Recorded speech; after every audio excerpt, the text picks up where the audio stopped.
नमस्कार, आप सुन रहे हैं भारत तथा विश्व की लोक कथाएं मीता गुप्ता के द्वारा। मेरे प्यारे साथियों, नमस्कार। आज की कहानी अर्मीनिया की एक लोक कथा है जिसे NCERT द्वारा प्रकाशित पुस्तक विश्व की प्रसिद्ध लोक कथाएं से लिया गया है। तो आइए मेरे यानी मीता गुप्ता के वाचन में कहानी सुनते हैं जिसका नाम है बुद्धिमान जुलाहा। एक बार अर्मीनिया के राज दरबार को पड़ोसी राजा के दूत ने आश्चर्यचकित कर दिया। उस दूत ने आते ही राजा के सिंहासन के चारों ओर एक घेरा खींचा, फिर वह एक खाली कुर्सी पर बैठ गया। राजा ही नहीं, दरबारी भी हैरान थे। आखिर इस पहेली का मतलब क्या है? सभी मंत्री चुपचाप लौट गए। राजा ने दरबारियों को बुलाकर आदेश दिया कि राज्य भर के विद्वानों से पूछो, जो ना बता सके उसका सिर कलम कर दो। दरबारी पूरे राज्य में घूमते रहे, परंतु कोई विद्वान ऐसा ना मिला जो पहेली का हल बता सके। घूमते घूमते दरबारी एक जुलाहे के घर पहुंचे। पहले कमरे में एक पालना झूल रहा था, दूसरे कमरे में एक और पालना झूल रहा था। दोनों पालने खाली थे और दोनों पालने अपने आप झूल रहे थे। यह देखकर दरबारी चकराए। घूमते घूमते दरबारी छत पर पहुंचे। छत पर गेहूं सूख रहा था। चिड़ियां बार बार गेहूं का दाना खाने को आती और बिना खाए लौट जाती।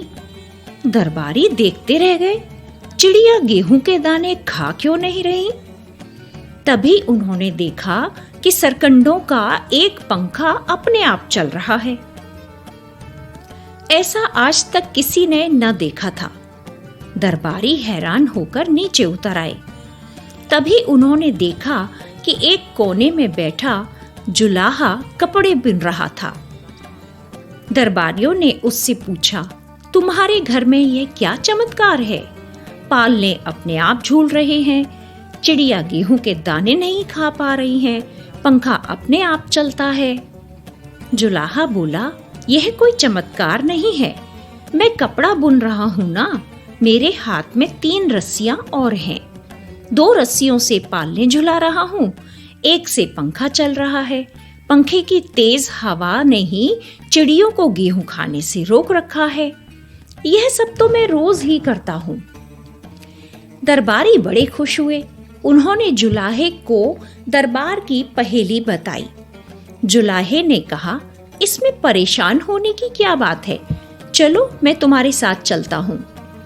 चलते चलते जुलाहे ने 2 पासे और एक मुर्गी अपने थैले में रख ली।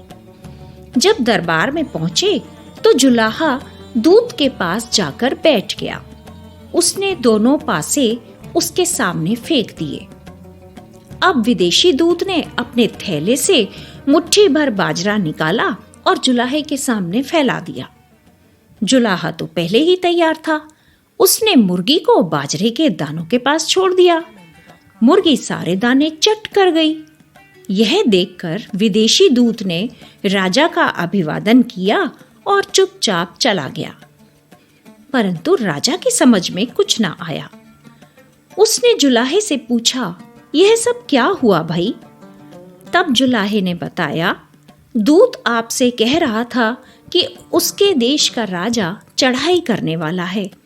वह आपको चारों ओर से घेर लेगा। फिर वह बैठकर ये पूछ रहा था कि आप लड़ेंगे या हार मान जाएंगे। राजा ने कहा, यह तो ठीक है, पर तुमने पासे क्यों फेंके? जुलाहे ने बताया कि मैंने उससे कहा, तुम लड़ाई मत करो, घर बैठकर खेलो, अभी तुम बच्चे हो। राजा बहुत खुश हुआ। उसने फिर पूछा, और बाजरा मुर्गी ने क्यों खाया? सभी दरबारी सांस थामे राजा और जुलाहे के सवाल जवाब सुन रहे थे।